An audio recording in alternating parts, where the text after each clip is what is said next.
Captain Sarah Chen stared at the holographic display showing the Galactic Naval Academy's war simulation chamber. Around her, 23 alien admirals from across the Confederation watched with varying degrees of amusement and condescension.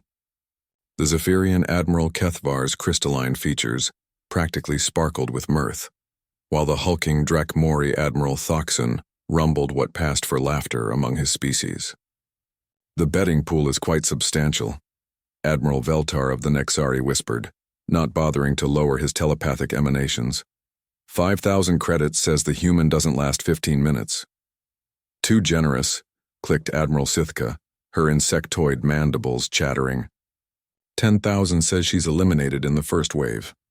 Captain Chen's jaw tightened imperceptibly. The Terran Confederation had been the newest member of the Galactic Alliance, and humans were still proving themselves worthy of respect. This simulation, a recreation of the legendary Battle of Kepler's Edge, was meant to be her final examination for promotion to admiral rank. What it had become was a gambling opportunity for every species that thought humanity was still playing catch up in the cosmic arena. "Admirals," the simulation coordinator announced, "Captain Chen will be commanding a standard Confederation battle group against overwhelming odds.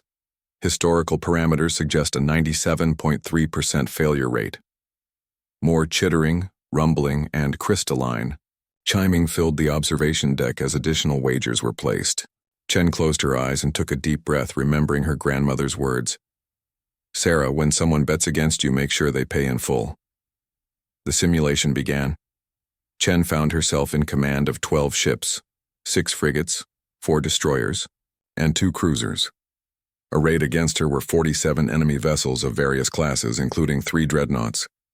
The scenario was simple: protect the civilian evacuation convoy for 30 minutes while they jumped to hyperspace safety. "Tactical analysis complete, Captain," her AI officer reported. "Enemy forces outgun us 4-1. "Standard doctrine suggests we form a defensive perimeter," her executive officer added. Chen studied the battlefield hologram, her mind racing. Standard doctrine was exactly what the alien admirals expected. They'd watched countless simulations, seen every conventional strategy fail against these odds. But humans had something the other species often overlooked: a peculiar relationship with impossible situations. "Belay standard doctrine," Chen commanded. "Tactical, give me a full breakdown of our fastest ships." "Ma'am?" "You heard me. Which of our ships can reach maximum burn fastest?" As the data flowed across her screen, Chen smiled, an expression that had historically made alien species uncomfortable. She opened a channel to her fleet. "All ships, this is Captain Chen. We're not here to win a defensive battle. We're here to make them regret underestimating us." Instead of forming a protective screen around the convoy, Chen split her forces into 3 groups. The first group, 4 frigates, executed a series of micro-jumps, appearing randomly throughout the enemy formation and launching their entire payload of quantum torpedoes in a matter of seconds before jumping away again. The alien observers leaned forward in surprise as the enemy formation dissolved into chaos, trying to track the hit-and-run attackers. "Impossible," Admiral Kethvar muttered. "Micro-jumps in combat are suicide. The energy requirements alone." "Humans burn hot," Admiral Veltar observed, his telepathic tone shifting from amusement to interest.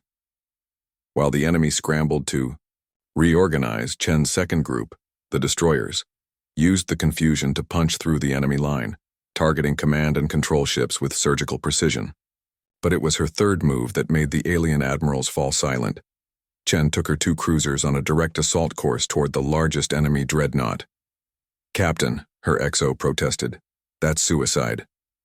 "No," Chen replied, her fingers dancing. Across her control panel, "That's human." The cruisers didn't fire their main batteries at the dreadnought's armored hull. Instead, they launched every fighter they had, not at the ship, but at the space around it.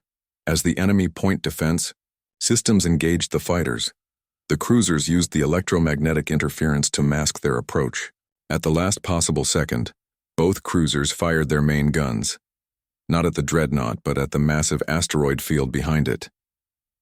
The resulting debris field created a gravitational wake that pulled the dreadnought off course, directly into the path of its own supporting vessels.